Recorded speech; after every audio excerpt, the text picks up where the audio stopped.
Welcome to EEZBOOK. Here's a step-by-step guide for new users. If you already have a login ID, simply click on the EEZBOOK tab to get started. Go to Industry Specific, and then click on Imports. Go to Process, and then to Purchase Request. Now click on New Purchase Request. Select Currency.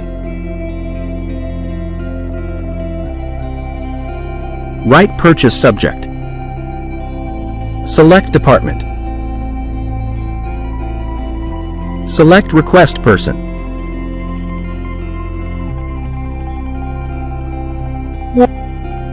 Select Item.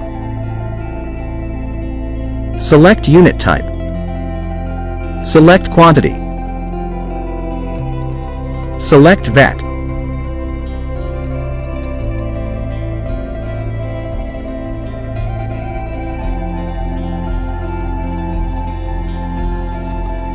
Select Handler Person. Select Low, Medium and Urgent as required.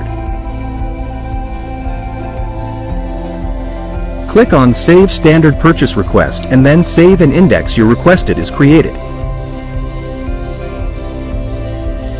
Click on this year to see your request.